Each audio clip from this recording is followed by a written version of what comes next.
Aleluia. Será que você pode dizer assim: louvado seja o Senhor? Louvado seja o Senhor. Aleluia. Mateus capítulo 5, o tema da nossa mensagem hoje é a verdadeira felicidade. Nós vamos ver Cristo Jesus fazendo o maior ensino de toda a Bíblia. Aqui Jesus nos dá a constituição do reino de Deus. Aqui nós vamos aprender como ser cidadão do reino. E ele começa falando para nós sobre felicidade, como ser feliz. E o que Jesus vai falar aqui, nós vamos ver que é contrário àquilo que o mundo diz sobre felicidade. Nós vamos perceber que para conseguirmos praticar, ter essas marcas, essas características, nós vamos precisar de uma mudança na nossa mente. Isso se chama metanoia, isso se chama arrependimento. Por que muitas pessoas, mesmo com vontade de seguir a Jesus, não conseguem? Porque elas não têm essa mudança na mente, a mente continua sendo uma mente mundana. Porque é justamente os princípios do reino de Deus, o padrão do reino de Deus, ele choca, ele bate de frente com os princípios deste mundo. Vamos aprender. Você quer ser feliz? Pergunta para a pessoa que está ao teu lado: você quer ser feliz? Eu acho que aqui não tem nenhum masoquista, né? Aquela pessoa que gosta, né, de sofrer e tal. Nós, todo ser humano, busca a felicidade. Aquele pai de família que bebe um litro de pinga, ele está tentando ser feliz, mas ele não sabe aonde buscar. Aquele jovem que busca nas drogas, na prostituição, ele está clamando, ele está pedindo socorro, ele quer ser feliz, mas ele não sabe como. E hoje nós vamos ver como ser feliz. Então fala assim: eu quero ser feliz. Eu quero ser feliz. Aleluia. O verso 1 diz assim: vendo Jesus as multidões, subiu ao monte, e como se assentasse, aproximaram-se os seus discípulos. A multidão segue a Cristo Jesus, porque Jesus está curando, libertando, fazendo os milagres, os sinais, as maravilhas. Então a multidão seguia Jesus. Esses discípulos aqui não se restringe aos 12 que Jesus chamou de apóstolos. Aqui a multidão, quem segue a Jesus é chamado de discípulo, seguidor, aprendiz. E aquela multidão subiu ao monte com Jesus. Aqui nós vemos algo, não é, que a ciência nos explica. Quando precisa de um lugar para expandir as ondas sonoras, ou é colocado antenas na beira de praias ou em montes. Jesus, conhecedor, ele que fez tudo.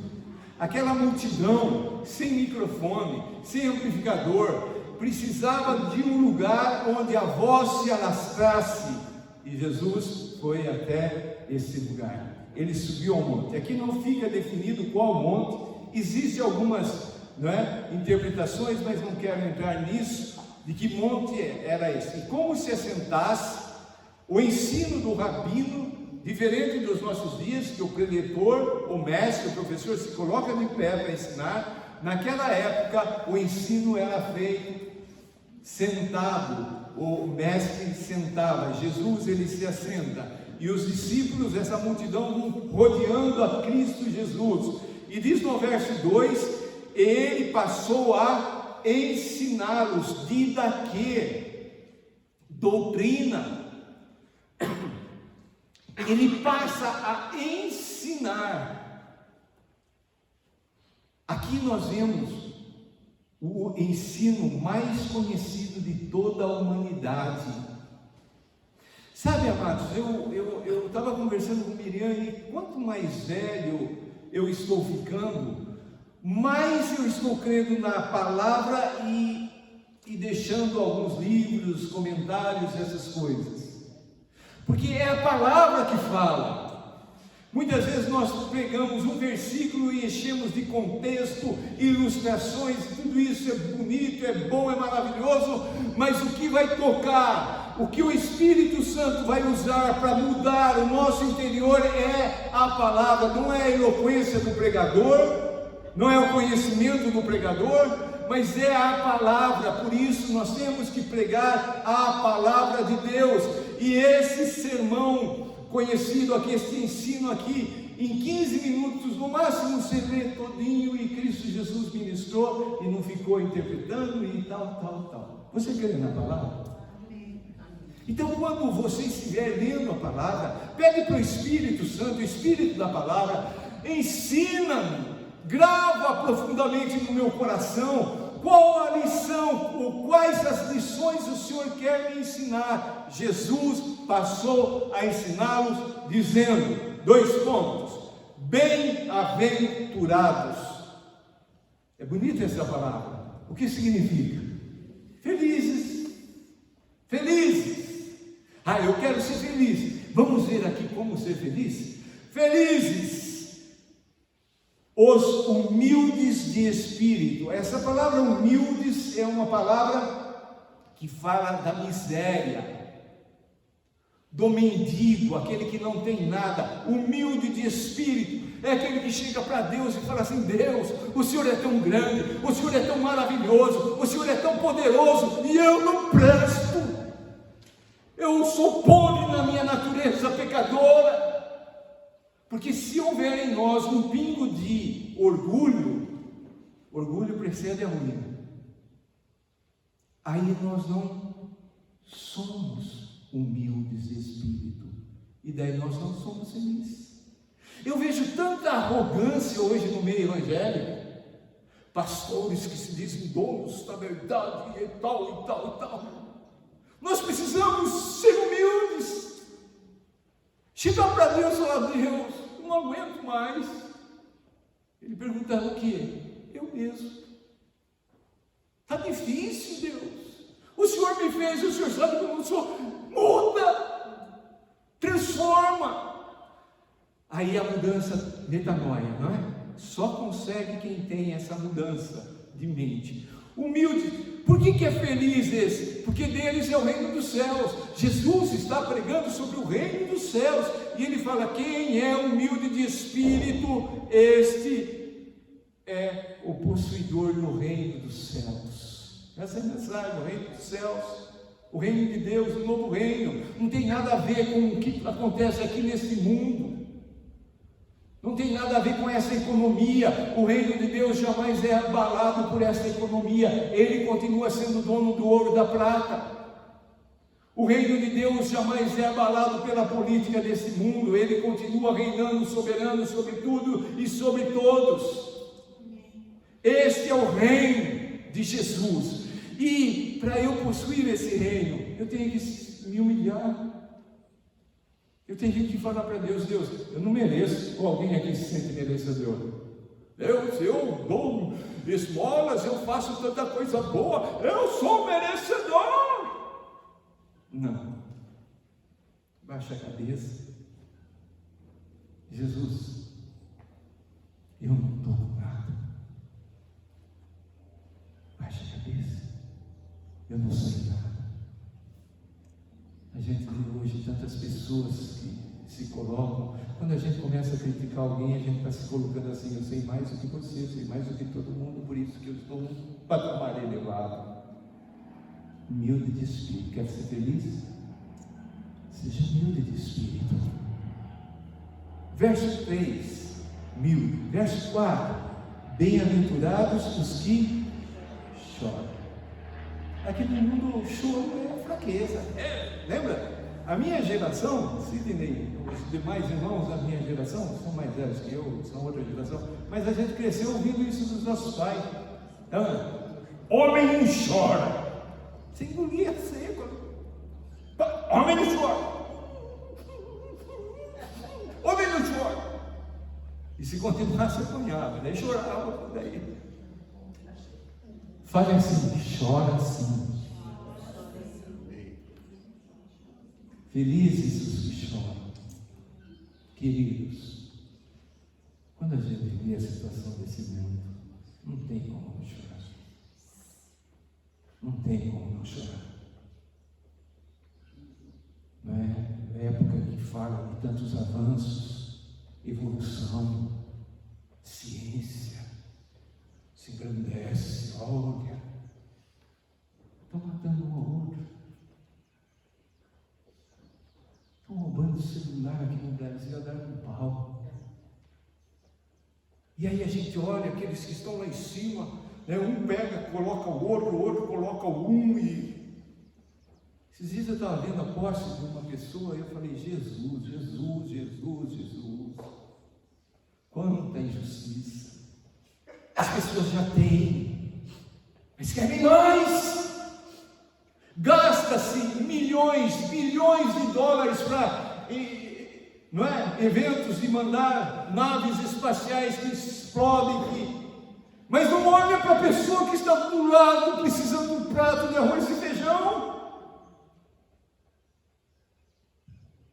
E se a gente não chorar por isso, não vamos chorar por nada. Eu lembro que uma vez eu estava falando de Jesus para um homem muito religioso, ele já faleceu, e aí eu falei assim para ele, você tem que nascer de novo.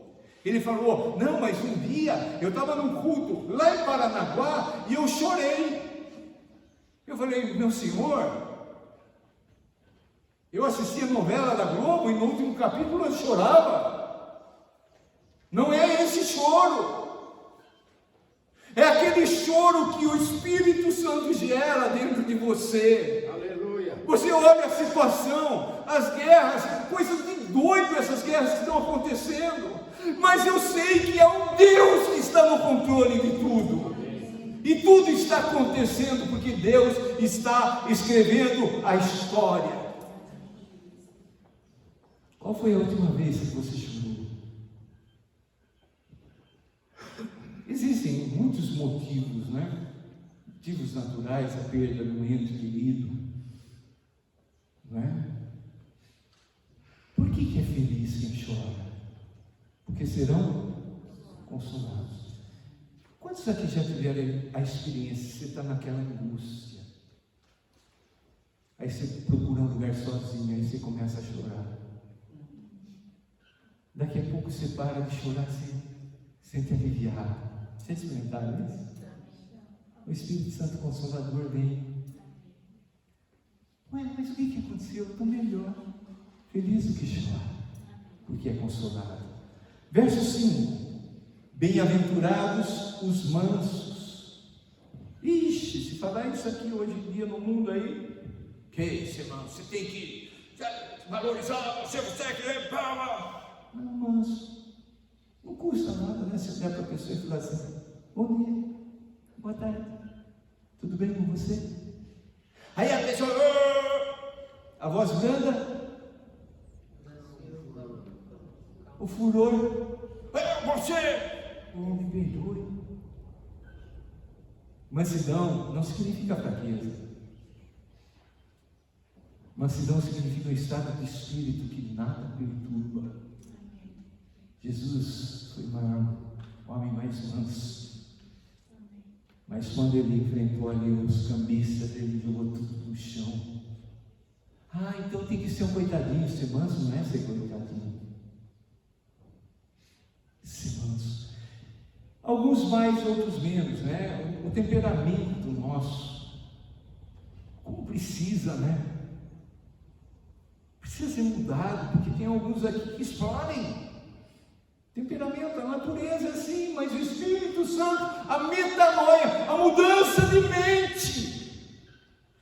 Um senhor, um dia a gente estava, e aconteceu um negócio e ele soltou um palavrão. O senhor que era da igreja. Eu me espantei. Eu falei, que é isso, irmão? Vai dizer que você vai pregar um prego, você não solta o palavrão. Eu falei, não solto. Nós precisamos entender que o Espírito Santo, ele domina somente aqueles que se submetem a ele. Veio a vontade, mas o que a gente faz com a vontade? Coloca debaixo do senhorio. Então felizes são os mansos, porque herdarão a terra. Então quando eu ando por aí, né, eu vejo uma moto, que eu gosto de moto, eu vejo um carro bonito, né, eu falo, isso aí um dia tudo vai ser meu.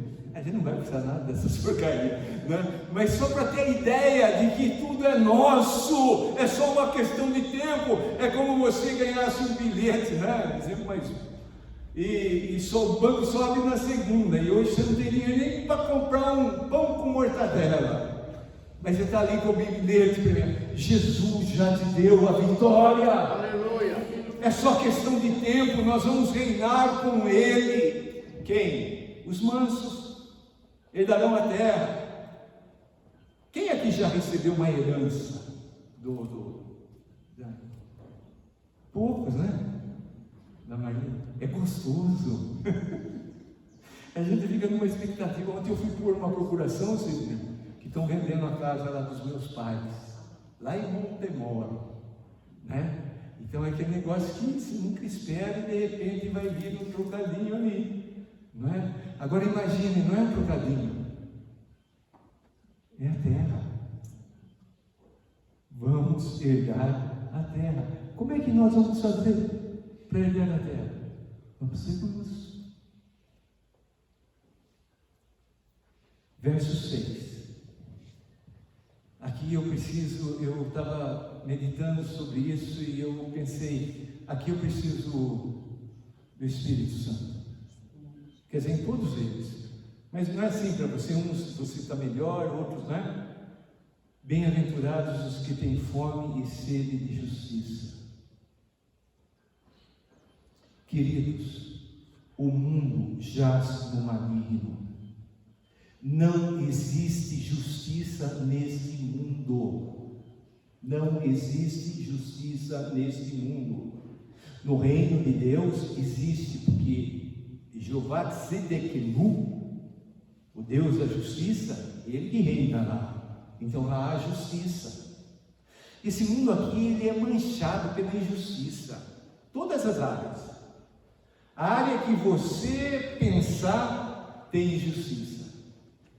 E aqui, Jesus diz que a gente tem que ter fome e sede de justiça. Sabe, amados, muitas vezes, eu quero confessar isso para você, eu me vejo numa situação em que eu prefiro ficar quietinho e para não ter briga, para não ter discussão, problema, então engole. Aí eu fico pensando, será que está certo?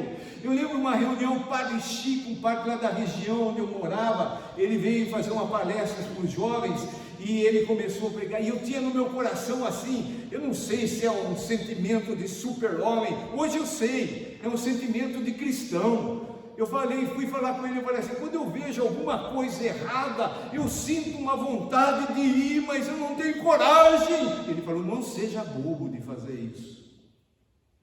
Aí eu aliviou. Uma vez um amigo meu,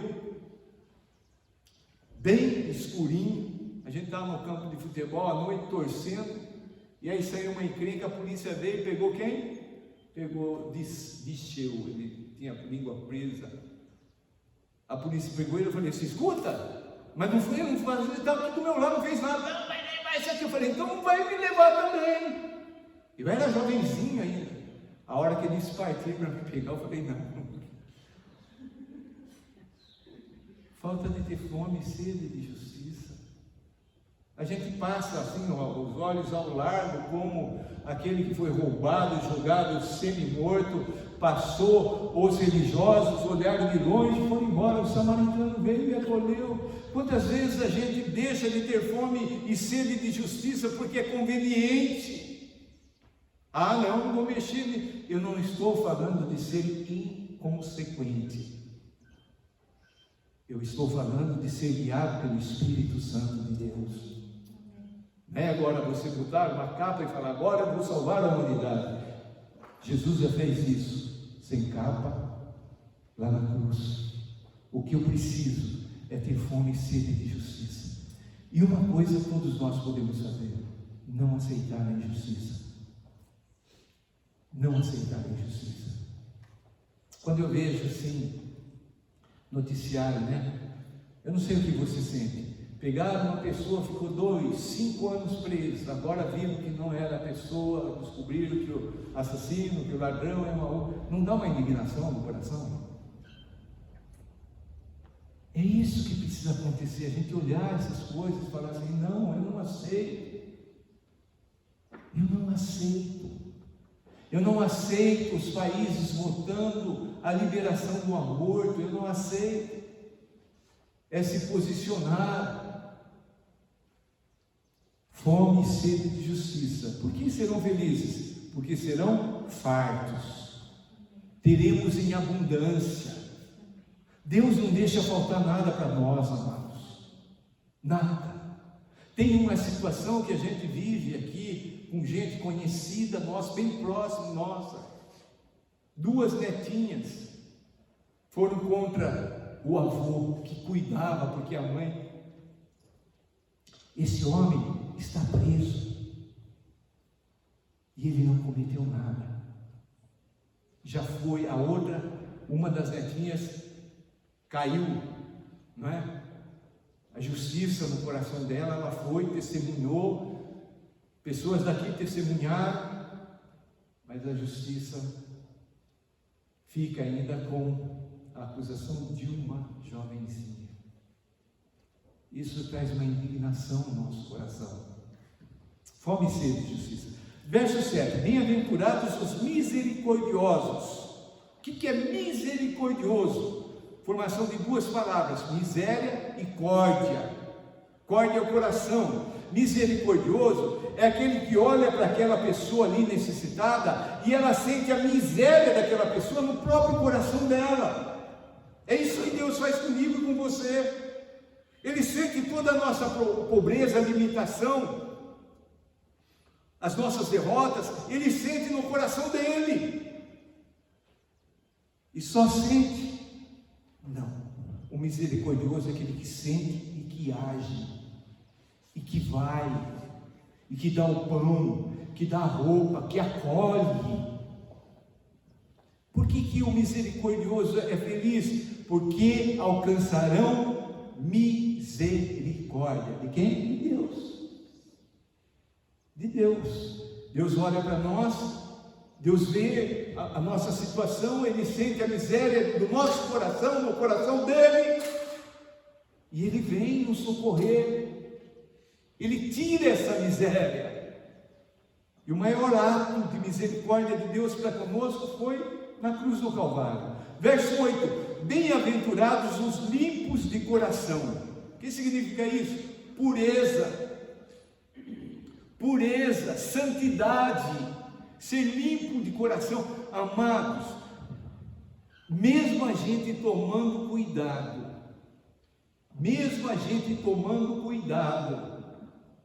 aquilo que entra na nossa mente, nos nossos olhos, nos nossos ouvidos e se aloja na nossa mente.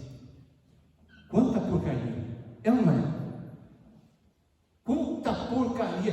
Você pode estar num site cristão, daqui a pouco começa a propaganda. Eu lembro que um dia eu estava no dentista, sentei, tinha que esperar. Daniel estava comigo, eu falei, pegue uma revista aí para ler. Ele falou, não, tem coisa que não presta. Eu falei, não, é negócio de carro, não é aquela automóveis, não sei como é que é o nome lá. Eu falei, veja aí. Ele pegou, daqui a pouco ele falou, ó pai. Eu falei, pode guardar de volta. Tudo. Esses dias eu estava passando no Animal Planet, ele assiste Animal Planet, né? Ele gosta muito. E tem ali no Animal Planet, tem um rapaz que ele vai num lugar, esqueci o nome, é de Ford. Ele vai, fica nu e filma, e ele vive não sei quantos dias ali, não sei quantos já viram isso daí, né? E daí o Daniel viu e falou, eu não quero assistir pelados, como é que é? Largados e pelados. Eu não quero assistir largados e pelados. E se a gente não tomar cuidado, a sujeira vai entrando no nosso coração e vai se alojando.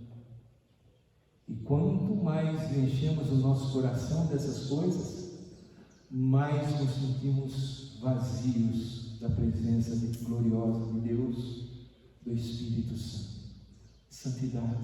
Queridos, hoje a igreja, entre aspas, gospel evangélica, está pregando assim: não, pode fazer o que quiser, Deus te aceita, venha, não tem problema nenhum, e tal, e tal.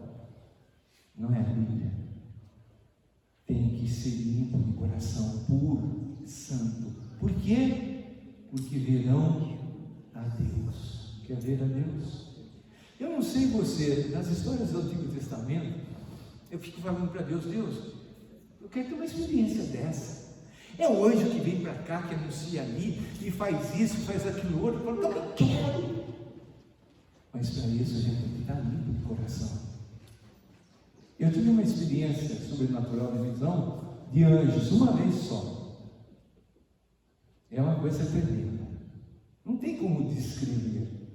Daniel também, né, Daniel? Até fizemos um vídeo do Daniel contando que ele viu um anjo. Verão a Deus. Verso 9: bem-aventurados os pacificadores. O que é pacificador? É aquele que traz a paz. Esse é o pacificador. Está tendo uma encrenca, ele não vai lá brigar com uma partido, posição, ele vai lá pacificar. Nós somos chamados para o ministério da reconciliação. E a reconciliação só é feita quando há paz em ambos os lados. Essa paz que o mundo não conhece. Queridos, a nossa natureza humana não gosta de paz. A gente gosta de violência. Olha na TV quando aparece propaganda de corrida de caminhão, você já viu? Não aparece bonitinho os caminhões correndo. O que aparece? É um caminhão batendo no outro, é aquela coisa, e você está lá, a pessoa está lá na partida, um cara chutou outro, e aquilo todo mundo fica enfurecido. Por quê? Porque naturalmente nós não queremos a paz. É mentira. Pode ser a ONU, qualquer organização, eles não buscam a paz. Eles buscam a guerra, o conflito, assim eles vendem mais, eles têm mais dinheiro, e etc, etc, etc. Só há um reino onde há paz, o reino de Deus. O reino de Deus não é comida, nem bebida. O reino de Deus é justiça, paz e alegria no Espírito Santo. É só no reino de Deus que há essa paz. Então não vamos mais orar pela paz. Não, a gente tem que orar para que o príncipe da paz, Jesus, só Ele. Esses dias eu vi uma coisa assim, não é possível um negócio desse. A Rússia ataca a Ucrânia, e agora a Rússia está reclamando lá com a ONU, etc, porque a Ucrânia está usando de não sei o que tem, de armamento assim, arma que, sei lá, explode e sai os negócios, não é? Mas eles começam a organizar, e agora eles vão reclamar disso. É ilógico. Esse mundo não tem coerência. Nós precisamos entender que nós não tomamos partidos. Nós oramos pela Rússia e nós oramos pela Ucrânia. Nós oramos por Israel e nós oramos pelos palestinos. O reino de Deus tem o príncipe da paz, Jesus. E só ali. Então, Ele nos chama para sermos pacificadores.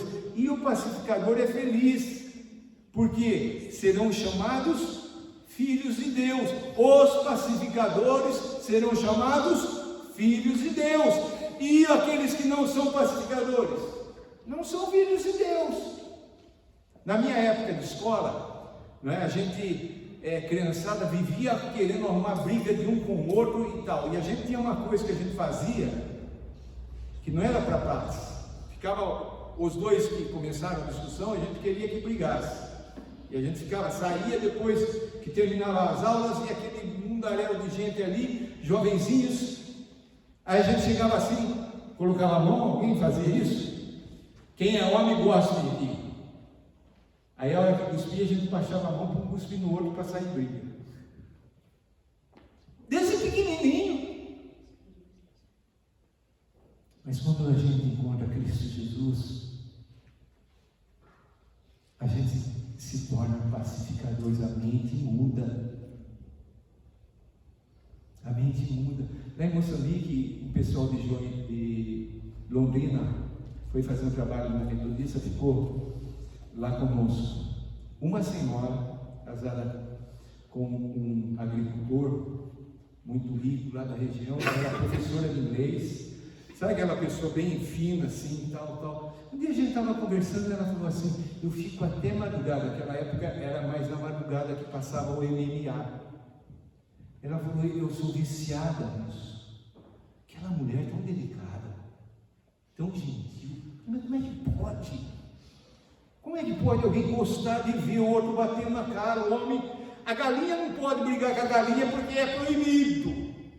Mas o homem pode dar soco na cara do outro, espirra sangue imundo. Que isso aí é esporte. Não é coerente, amados? Pacificadores. Bem-aventurados, verso 10, os perseguidos por causa da justiça. Queridos, nós estamos lendo Atos também, não é? E Deus tem trazido alguns aspectos ali que eu tenho falado: obrigado, Senhor. A gente tem orado por avivamento como igreja.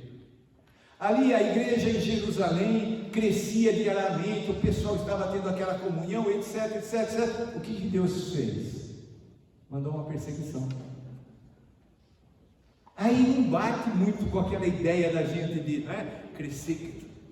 Porque o plano de Deus é que a glória dele, a mensagem, o evangelho atinja toda a terra. Então ele promove isso. E nós oramos, né? André veio aqui, ministrou sobre o pedido, e a gente ora por esses irmãos, porque eu fico pensando, de vez em quando, orando, quando o Daniel pergunta assim: Dani, vamos mudar lá para o Afeganistão? O Dani fala: não. Fala: Dani, se perseguir, você vai negar ou não vai? É fácil para a gente aqui. Eu não vou negar, jamais. Mas espera o pessoal pegar um bambuzinho e começar a enfiar embaixo da sua unha. Somente aqueles que têm uma mentalidade, uma metanoia, uma mudança de mente é que vão resistir.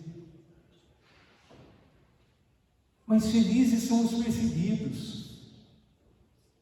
Se é perseguido, alguém, pensa um pouquinho, alguém fala de você, ainda bem o crente. Ih, a gente sabe ainda. Lembra de Saulo perseguindo? Daqui a pouco a luz: Saulo, Saulo, por que me persegues? Quem é o Senhor? Eu sou Jesus, a quem tu persegues. Perseguir a igreja, perseguir os cristãos, é perseguir o próprio Jesus. E aqui diz que é feliz. Então não é para a gente chegar, né? Estou lá no emprego, estou me perseguindo. Dá glória a Deus! Se é que você está sendo perseguido, porque você é um verdadeiro discípulo de Jesus. Por que é feliz o perseguido? Por causa da justiça. Ele está buscando ser justo, porque deles é o reino dos céus. Novamente aqui, o reino dos céus, para quem vive sendo perseguido muitas vezes por causa da justiça. Verso 11: bem-aventurados sois quando por minha causa, por causa de Jesus, vos injuriarem, falarem todo mal contra você, olha lá, vos perseguirem, mentirem, disserem todo mal contra vós. Aí é feliz, a pessoa é feliz. Sempre vai ter alguém. A árvore que dá fruto é a que leva a pedrada. A árvore que não dá fruto não vai ser.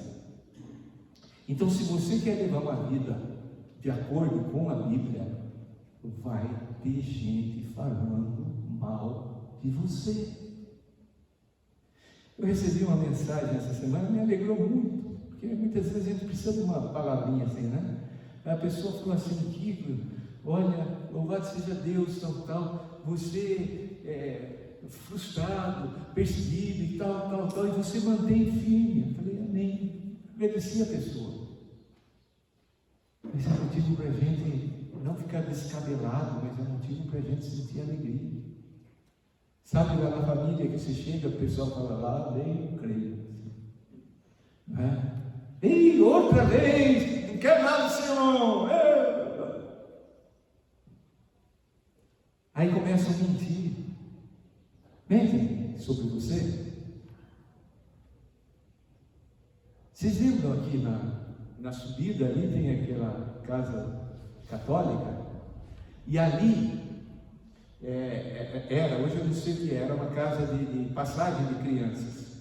E um padre dali, ele cometeu abuso sexual. Veio a Globo, tudo. Lembra disso aí? Porque teve uma pessoa, crente, que se disse pastor. Saiu falando para ele que era eu que tinha feito. Não sou padre, eu não vivo ali. Mas a pessoa parece que tem prazer, não é assim? Quando você está brilhando a luz de Cristo, essas pessoas têm prazer, aquele prazer que nasce do ódio, de falar mal de você, de te criticar, e a gente fica na mira ali de todos. Muitas vezes eu falo para Deus, eu não sou essa pessoa, eu nunca fiz isso, Senhor. Mas as pessoas mentem, injuriam e falam mal contra a gente. O que a gente deve fazer? Verso 12 para encerrar. Regozijados. Quando tudo isso estiver acontecendo na sua vida, fique alegre. Regozijar, exultar é mais do que uma simples alegria, é uma festa que explode lá no nosso interior.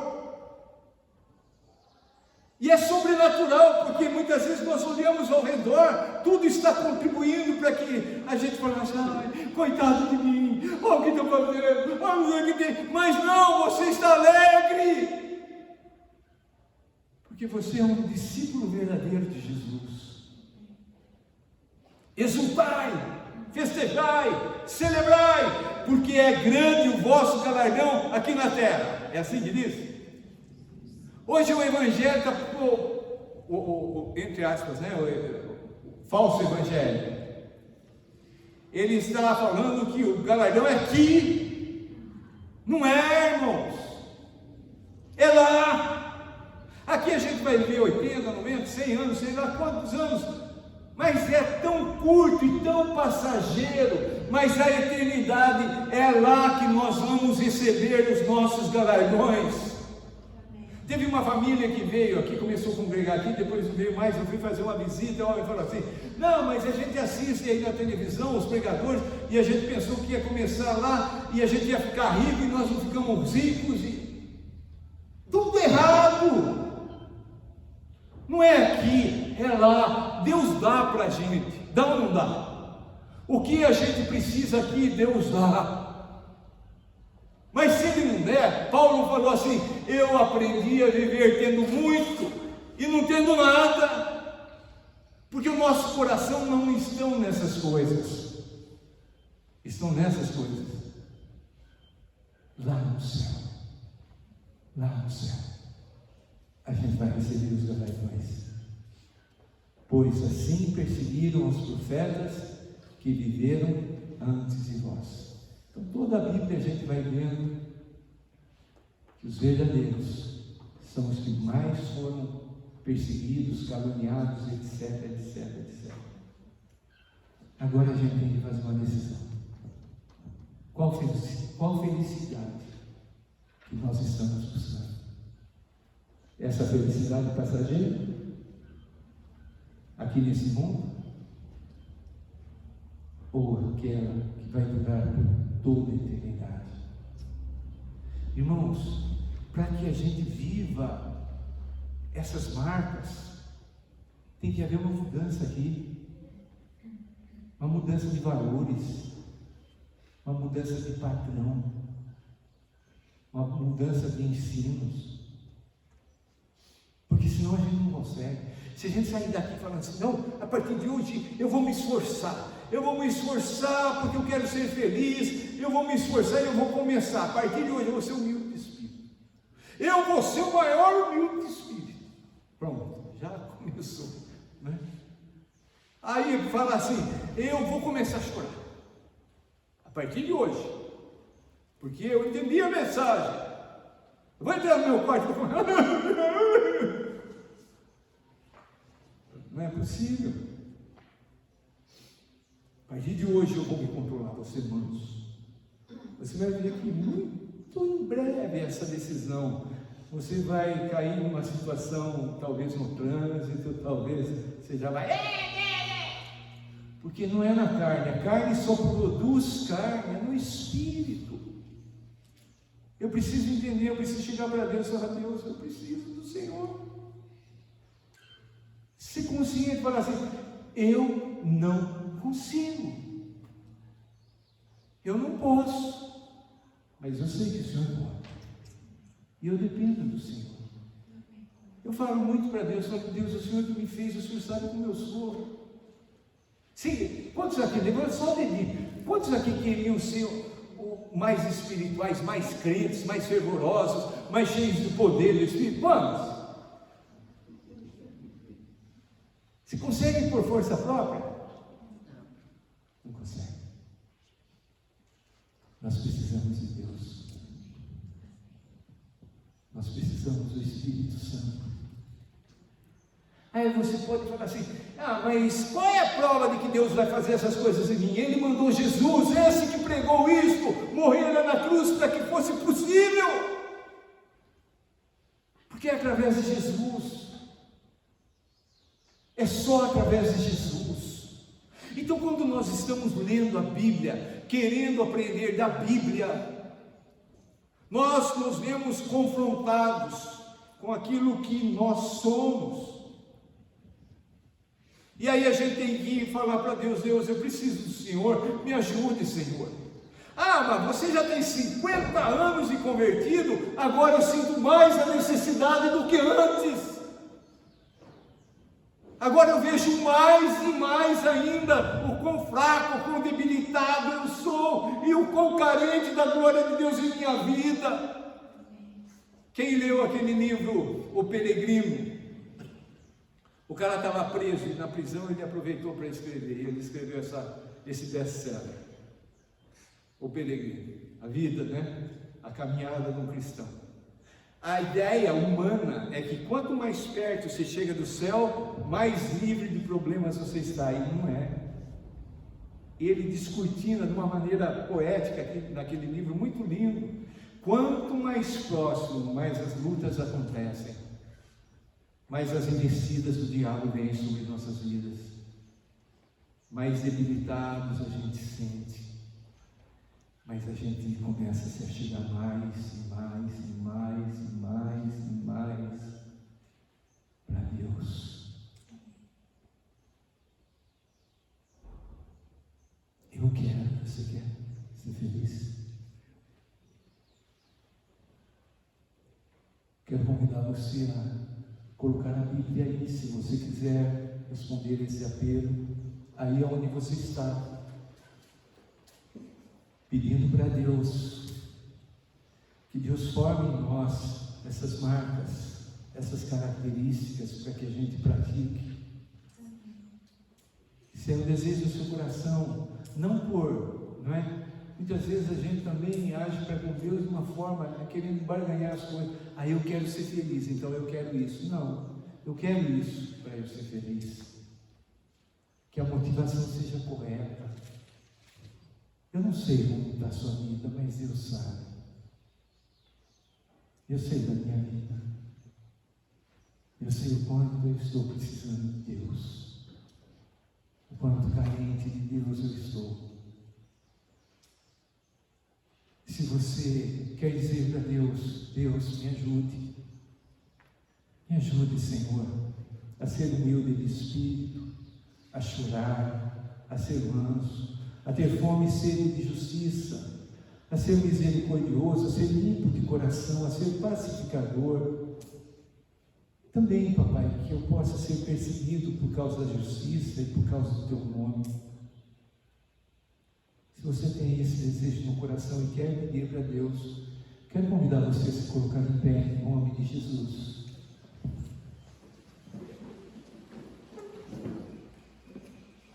Aleluia.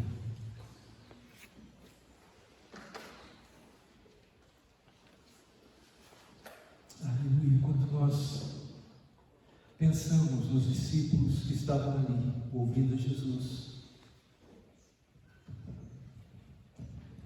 Os apóstolos, limitando somente aos